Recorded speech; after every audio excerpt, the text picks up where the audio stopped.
Chemical properties मतलब physio मतलब physical and chemical. Physical and chemical property biological action में इसकी स्टडी करेंगे, यानी कि हमारे ड्रग की फिजिकल प्रॉपर्टीज और केमिकल प्रॉपर्टीज का हमारी बॉडी के एक्शन पे क्या इफेक्ट पड़ता है वो हम आज स्टडी करेंगे। तो इसमें आयनाइजेशन और आज सॉल्युबिलिटी स्टडी करेंगे। तो फर्स्ट हमारा है आयनाइजेशन। तो आयनाइजेशन को हम स्टडी यहाँ पे देख लेते हैं। सबसे पहले ionisation basically the formation of ions. ठीक है, क्या होता है इसमें आयंस का फॉर्मेशन होता है, या ionisation is essential for drug solubility. Ionisation किसके लिए एसेंशियल है? सॉल्युबिलिटी के लिए हमारी ड्रग की। अब आयनाइजेशन क्यों स्टडी करते हैं, क्या इसकी इंपॉर्टेंस है? आयनाइजेशन हम स्टडी करते हैं ड्रग को चेक करने के लिए कि ड्रग हमारी आयनिक फॉर्म में है या नॉन आयनिक फॉर्म में है। Identification of drug which is ionic और non ionic for the solubility. Suppose हमारी ड्रग है नॉन आयनिक, ठीक है, ये ए हमारी नॉन आयनिक ड्रग है। अब यहां से जब इलेक्ट्रॉन रिलीज होगा तो हमारा आएगा ए पॉजिटिव आयंस। पॉजिटिव है तो इसका मतलब कैटाइन, दो टाइप के आयन होते हैं, कैटाइन एंड एनाइन। अगर इसने इलेक्ट्रॉन एक्सेप्ट किया तो ए नेगेटिव, यानी कि इलेक्ट्रॉन देने वाला धनी होता है तो धन आयन, इलेक्ट्रॉन लेने वाला ऋणी होता है यानी ऋण आयन। ठीक है, यहाँ पे नेगेटिव आयन आ गया तो धन आयन को कैटायन और ऋण आयन को एनायन बोलेंगे। ठीक है, तो नॉन आयनिक फॉर्म हमारी आयनिक फॉर्म में कन्वर्ट हो जाएगी। इस नॉन आयनिक को आयनिक में कन्वर्ट होने की प्रोसेस को बोलते हैं आयनाइजेशन। आयनाइजेशन का मतलब होता है आयंस में टूटना हमारी ड्रग का। अब हमारी ड्रग एसिडिक नेचर की है तो वो टू टाइप्स की होगी, पोलर और नॉन पोलर। टू टाइप्स में डिवाइड कर लेंगे, polar and non polar. Polar में क्या होता है कि दोनों चार्ज होते हैं हमारे, positive and negative, both charge are available. यानी कि सपोज NaCl का एग्जांपल ले ले तो Na+ भी होगा, Cl नेगेटिव। अब नॉन पोलर है तो उसमें सिंगल चार्ज होगा, या तो पॉजिटिव होगा या नेगेटिव होगा। ठीक है, ये डिफरेंस याद करना। पोलर और नॉन पोलर में डिफरेंस है, पोलर में दोनों चार्ज होते हैं positive and negative, non polar में एक ही चार्ज होता है, या तो होगा नेगेटिव या होगा पॉजिटिव, या तो Na+ होगा या Cl नेगेटिव। अब polar is more good than non polar. हमारे जो पोलर होते हैं, पोलर सोलवेंट होते हैं, वो बहुत ही ज्यादा अच्छे होते हैं अगर हम कंपैरिजन करें नॉन पोलर से। ठीक है, ionisation process. Ionisation process 3 step में होता है, लिबरेशन यानी डिसइंटीग्रेशन, टूटना, एब्जॉर्प्शन एंड डिस्ट्रीब्यूशन। ठीक है, डेफिनेशन होगी इसकी, ionisation essential for drug solubility, या when drug which is in non ionic form convert into ions is process called ionisation. ठीक है, आयनाइजेशन प्रोसेस में लिबरेशन यानी डिसइंटीग्रेशन, एब्जॉर्प्शन यानी बॉडी में ब्लड के साथ एब्जॉर्ब हो जाता है, एंड डिसइंटीग्रेशन। सपोज ये हमारी ड्रग है, ये हमारी ड्रग है और ये गई हमारी बॉडी के अंदर। बॉडी में हमारे स्टोमक में गैस्ट्रिक जूस है, उसमें जाके मिक्स हुई और क्या हुई, अलग अलग पार्ट में टूट गई। इसको बोलते हैं लिबरेशन, यानी गैस्ट्रिक जूस में अलग अलग पार्ट में टूट गई, इसको लिबरेशन। यानी drug in solution in GIT, drug हमारी बॉडी में चली गई, अलग अलग पार्ट में टूट गई, इसको बोलते हैं लिबरेशन या डिसइंटीग्रेशन। अब जो ये हमारी ड्रग टूटी है वो हमारी ब्लड में चली गई। किस में चली गई? ब्लड में। अब ब्लड में जाएगी तो हमारी बॉडी में एब्जॉर्ब होगी, फिर इसको बोलेंगे एब्जॉर्प्शन। अब जब हमारी बॉडी में ड्रग का एब्जॉर्प्शन हो गया ब्लड के साथ, तब ये हमारी बॉडी के डिफरेंट पार्ट्स में क्या हो जाएगी, डिस्ट्रीब्यूट हो जाएगी। इसको बोलते हैं डिस्ट्रीब्यूशन। ठीक है, अब ये हमारी जो ड्रग लिबरेट हुई थी ये मेम्ब्रेन को क्रॉस करके ब्लड के साथ मिल जाएगी, यानी ब्लड में एब्जॉर्ब हो जाएगी। तो 3 स्टेप हो गए आपके ड्रग के, लिबरेशन, एब्जॉर्प्शन एंड डिस्टिलेशन। ये सारे किस में आ गए आपकी ड्रग के आयनाइजेशन प्रोसेस में। तो आयनाइजेशन प्रोसेस में आयंस के टूटने की क्रिया को हम क्या बोलते हैं? आयनाइजेशन। ठीक है, तो ये ब्रीफ में हो गया। अब आयनाइजेशन को हम थोड़ा सा डिटेल में स्टडी कर लेते हैं। सपोज अगर हमारी ड्रग अनआयनाइज्ड फॉर्म में है तो उसको बोलेंगे लिपोफिलिक। अगर हमारी ड्रग आयनाइज्ड फॉर्म में है तो उसको बोलेंगे हाइड्रोफिलिक। ठीक है, लिपोफिलिक में एक ही चार्ज होगा और हाइड्रोफिलिक में दोनों चार्ज होंगे। अब आयनाइज्ड या हमारे पास सॉल्ट है, तो इसका हमारी बॉडी में क्या सीक्वेंस है एब्जॉर्प्शन के लिए? सबसे पहले नॉन आयनिक है तो वो आयनिक में कन्वर्ट होगी, फिर आयनिक से नॉन आयनिक में कन्वर्ट होगी, और नॉन आयनिक से क्या करेगी? क्रॉस करेगी सेल मेम्ब्रेन को। यानी कि सेल मेम्ब्रेन को सिर्फ और सिर्फ नॉन आयनिक फॉर्म ही क्रॉस कर सकती है, आयनिक नहीं कर सकती। उसके पीछे रीजन ये है कि अगर सारी आयनिक फॉर्म हमारी सेल्स को क्रॉस करने लगी तो हमारी सेल्स को नुकसान होने के चांसेस ज्यादा होते हैं, यानी कि अनवांटेड आयन भी हमारी सेल्स को नुकसान पहुंचा सकते हैं। इसीलिए नॉन आयनिक फॉर्म ही सेल मेम्ब्रेन को क्रॉस करती हैं, जो कि स्पेसिफिक साइट पर ही एब्जॉर्ब होती हैं। तो अनआयनाइज्ड का सबसे पहले एब्जॉर्प्शन होगा आयनिक फॉर्म में, यानी कि सॉल्युबिलिटी आपकी तभी पॉसिबल है जब ये आयंस में टूट जाएगा। सॉल्युबिलिटी के बाद डिस्ट्रीब्यूशन जो होगा वो डिस्ट्रीब्यूशन हमारा नॉन आयनिक फॉर्म में होगा। एब्जॉर्प्शन आयनिक फॉर्म में, डिस्ट्रीब्यूशन नॉन आयनिक फॉर्म में। ठीक है, तो इसीलिए मैंने बनाया फ्लो चार्ट। नॉन आयनिक से आयनिक फॉर्म यानी सॉल्युबिलिटी, नॉन आयनिक फॉर्म में फिर से कन्वर्ट यानी डिस्ट्रीब्यूशन, और डिस्ट्रीब्यूशन के बाद वो सेल मेम्ब्रेन में क्रॉस करके एब्जॉर्ब हो जाएगा। अगर सपोज हमारी ड्रग एसिडिक नेचर की है, ठीक है, इसको HA को बोल दिया हमने एसिड, और जब हमने इसको तोड़ा तो ये H plus A negative ions में कन्वर्ट हो गया। अब इस एसिड के लिए कंजुगेट बेस क्या होगा? ये A नेगेटिव। ठीक है, A नेगेटिव होगा। अगर इस A नेगेटिव को हम H प्लस आयन से जोड़ देंगे तो फिर से हमारा एसिड बन जाएगा। ठीक है, जैसे एग्जांपल एसिटिक एसिड का CH3COO negative conjugate base H positive proton ion. ठीक है, तो इसमें हमें पता होना चाहिए कि हमारे एसिड का कंजुगेट बेस क्या है किसी भी एग्जांपल। वैसे ही अगर बेसिक नेचर है तो उसमें हमें कंजुगेट एसिड पता होना चाहिए बेस का। जैसे कि बेसिक नेचर में BOH हमारा बेस है, इसमें B प्लस कंजुगेट एसिड हो गया और OH नेगेटिव आयन हो गया हमारा। ठीक है, अब NaH2PO4 example sodium dihydrogen phosphate, H plus हमारा कंजुगेट एसिड हो गया, NaHPO4 हमारा नेगेटिव आयन हो गया। ठीक है, यानी एनायन हो गया हमारा।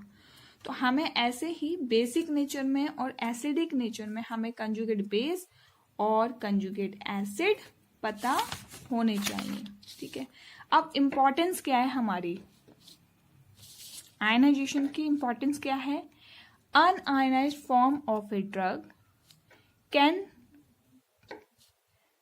Partition across biological membrane. यानी कि मैंने आपको बताया था कि जो अनआयनाइज्ड फॉर्म होती है वही हमारी बायोलॉजिकल मेम्ब्रेन को क्रॉस कर सकती है। As the unionised form is lipophilic, और हमारी अनआयनाइज्ड फॉर्म कैसी होती है? लिपोफिलिक होती है। Ionised form tends to be more water soluble as it is important for drug administration and distribution in plasma. Ionisation इसलिए जरूरी है सॉल्युबिलिटी के लिए हमारी ड्रग का और हमारी बॉडी में डिस्ट्रीब्यूशन के लिए।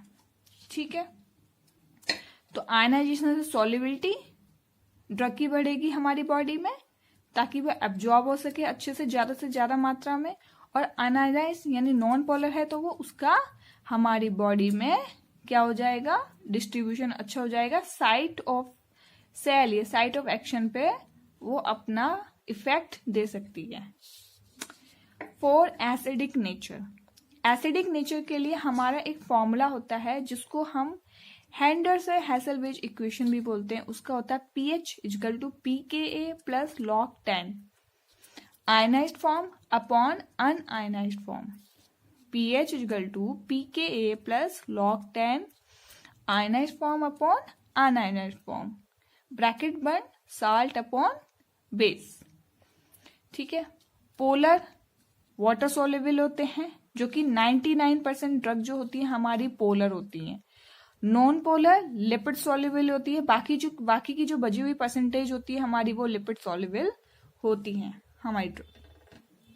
ठीक है। अब पोलर ड्रग और नॉन पोलर में क्या डिफरेंस है?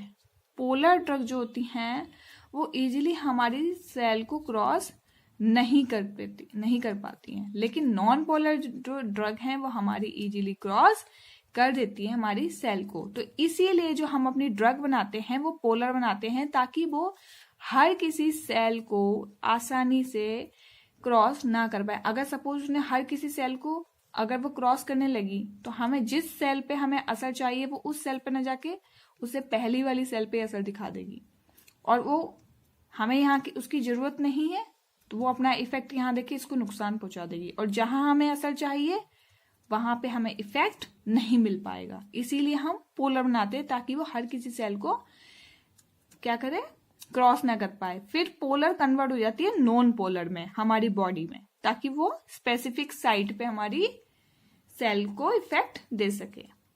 अब आयनाइजेशन हम क्यों स्टडी करते हैं? ड्रग आइडेंटिफिकेशन के लिए।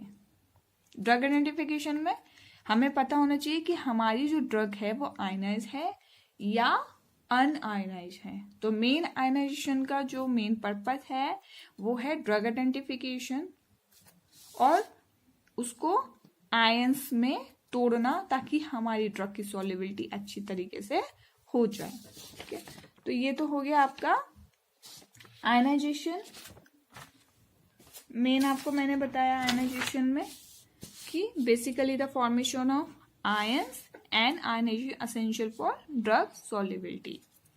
ठीक है। तो ये तो हो गया आपका आयनाइजेशन। अब इसके बाद आपका आ जाता है सॉल्युबिलिटी। अब ड्रग की सॉल्युबिलिटी चेक करनी है हमें। ठीक है। तो ड्रग की सॉल्युबिलिटी की एक सिंपल सी डेफिनेशन है, the dissolution of solid particle inside the solvent, the dissolution of solid particle inside the solvent and form a saturated solution is called solubility. Suppose आपने एक ग्लास वाटर लिया, उसमें आपने 20 gram sugar डाल दी। ठीक है। तो ये सॉल्युबल हो गई अच्छी तरीके से। अब आपने 30 ग्राम शुगर ली और वही 100 ml वाटर लिया। अब आपने इसको कैप लगा दिया, इसका क्लोज कर लिया। अब इसको शेक किया अच्छे से। तो शेक करने पे क्या होगा, कैपेसिटी तो इसकी 20 ग्राम की है इसको सॉल्युबल करने के लिए, लेकिन शेक करने के बाद क्या होगा कि इसमें जो 10 ग्राम्स हैं वो नीचे बैठ जाएंगे। 20 ग्राम तो सॉल्युबल हो गए, लेकिन 10 ग्राम इसके नीचे बैठ जाएंगे। तो 2 लेयर में ये डिवाइड हो जाएगा। ऊपर की लेयर जो सॉल्यूशन आ जाएगा उसको बोलेंगे सैचुरेटेड सॉल्यूशन, और जो नीचे का आ जाएगा उसको 10 ग्राम सॉल्यूट बोलेंगे। यानी कि इस लेयर को, जो 2 लेयर में डिवाइड हुआ, इस बीच की लेयर को बोलेंगे इक्विलिब्रियम सॉल्यूशन। इक्विलिब्रियम सॉल्यूशन तो कैसे इसको करेंगे, when excess amount of solute is dissolved into the particular solvent, when excess amount of solute is dissolved into the particular solvent, then after dissolution there is an equilibrium condition between undissolved solute to its saturated solution. यानी कि इसको बोलेंगे equilibrium condition. यहाँ पे ऐसी आ गई कि यहाँ पे अब हमारा सॉल्यूट नहीं सॉल्युबल हो रहा है, तो इसको इक्विलिब्रियम स्टेट बोलेंगे, जहां पे सॉल्युबिलिटी हमारी और इनहेंस नहीं हो सकती। तो ये the dissolution of solid particles लिए हमने, ठीक है, सॉल्वेंट लिया, उसमें हमने ये ऐड किया सॉलिड पार्टिकल को, सॉल्यूट को, और जो इसको मिक्स करने के बाद एक सैचुरेटेड सॉल्यूशन आ गया, यानी कि अब कोई भी सॉलिड पार्टिकल इसमें ऐड नहीं हो रहा है, ना इसमें सॉल्युबल हो रहा है, ये एक सैचुरेटेड पॉइंट आ गया हमारा। तो इस स्टेट को बोलते हैं सॉल्युबिलिटी। अब सॉल्युबिलिटी की दूसरी definition, solubility of a drug is a polar solvent and non-polar solvent depends on various factors such as chemical structure, particle size and crystal form। जो हमारी solubility है वो किस किस फैक्टर्स पर डिपेंड कर सकती है? ड्रग का particle chemical structure, particle size and इसका क्रिस्टल फॉर्म, ठीक है, और इसमें force, hydrogen force and van der Waal force, ठीक है, और सॉल्वेंट पे डिपेंड करता है कि उसमें कौन सा सॉल्वेंट है, पोलर सॉल्वेंट है या नॉन पोलर सॉल्वेंट है। अब सपोज अगर कार्बन कार्बन में डबल बॉन्ड है, हमारे कंपाउंड में हाइड्रोजन बॉन्ड है यानी डबल बॉन्ड, तो ये इजीली ब्रेक हो सकते हैं क्योंकि ये वीक बॉन्ड होते हैं, ठीक है। अब carbon carbon single bond, van der Waal bond या वॉन्डर वॉल फोर्स लग रहा है, टाइटली अटैच्ड होते हैं ये, ठीक है, इजीली ब्रेक नहीं होते हैं। तो इनकी सॉल्युबिलिटी आसानी से नहीं हो सकती जितने की इनकी सॉल्युबिलिटी हो जाएगी, ठीक है। तो ये तो गया आपका केमिकल स्ट्रक्चर बेस। अब सॉल्युबिलिटी को हम दो पार्ट्स में डिवाइड कर सकते हैं, depends upon equilibrium solution and kinetic solubility. Equilibrium solubility दो टाइप की होती है, equilibrium solubility and kinetic solubility. मैंने इक्विलिब्रियम का भी आपको एग्जांपल भी समझाया था, ठीक है। एक्सप्रेशन ऑफ सॉल्युबिलिटी यानी कि टेबुलर फॉर्म में हम सॉल्युबिलिटी को कैसे आइडेंटिफाई कर सकते हैं, ये कैसे एक्सप्रेस कर सकते हैं। जैसे सपोज हमें एक पार्टिकल को सॉल्युबल करना है, अब इस सॉल्यूशन में अच्छे से सॉल्युबल हो रहा है तो वेरी सॉल्युबल, लेकिन अगर 1 से 10 पार्टिकल इसमें सॉल्युबल करने हैं देन फ्रीली सॉल्युबल।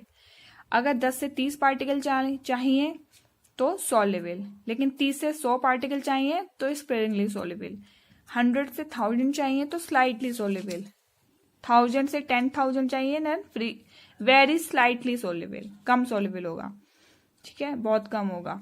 और अगर 10,000 से ज्यादा पार्टिकल सॉल्युबल करने के लिए चाहिए तो इनसॉल्युबल, यानी कि एक पत्थर को अगर आप किसी भी एक ड्रम में भी अगर सॉल्युबल करेंगे तब भी वो सॉल्युबल नहीं होगा। तो इसकी लिमिट्स होती है पार्टिकल्स के सॉल्युबल होने की, ठीक है। अब सॉल्युबिलिटी को सिंपल टर्म्स में हम कैसे समझ सकते हैं?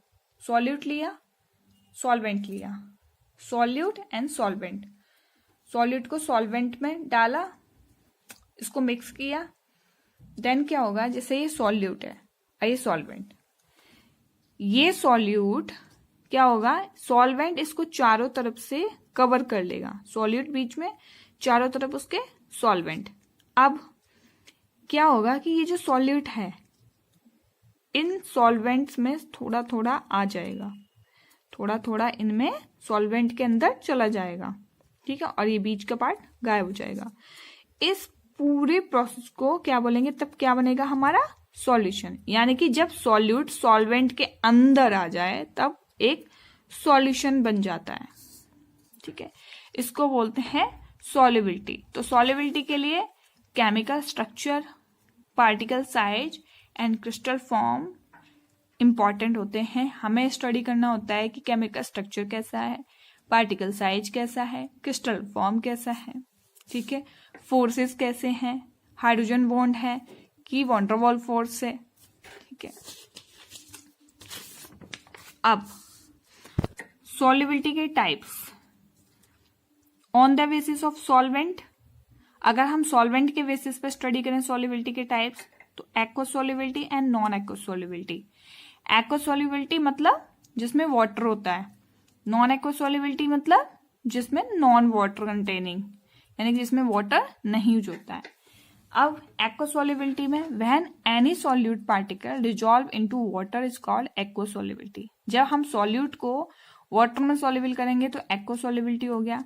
जब हम सॉल्यूट को डिजॉल्व करेंगे नॉन एक्वा सॉल्वेंट, यानी कि उसमें वाटर नहीं होगा, उसकी जगह हम अल्कोहल ग्लिसरीन यूज करेंगे, तो वो हो जाएगा उसकी नॉन एक्वा सॉल्युबिलिटी।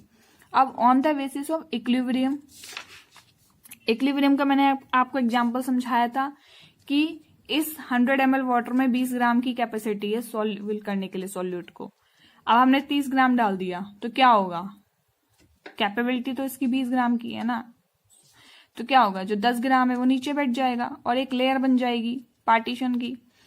ऊपर जो लेयर होगी, ऊपर का जो सॉल्यूशन होगा सैचुरेटेड सॉल्यूशन बोल देंगे, नीचे का क्या 10 ग्राम वेस्टेज हो गया हमारा सॉल्यूट। तो इस लाइन को जहां पे ये इसको पार्टीशन कर रही है तो इसको बोलेंगे इक्विलिब्रियम सॉल्यूशन, यानी कि इक्विलिब्रियम ऑफ सॉल्युबिलिटी। इसकी भी डेफिनेशन मैंने आपको पहले ही बताई थी, when excess amount of solute is dissolve into the particular solvent then after dissolution, उसका डिजोल्यूशन हो गया, they is in equilibrium condition, वो इक्विलिब्रियम कंडीशन में आ जाएगी बिटवीन अनडिजॉल्व सॉल्यूट, ये है undissolve solute, to its saturated solution, to its saturated solution, इसको बोलेंगे हम इक्विलिब्रियम स्टेट। ठीक है, तो ये तो हो गया आपका टाइप्स ऑफ। अब on the basis of kinetics, kinetics के बेसिस पे strong acid and strong base होते हैं।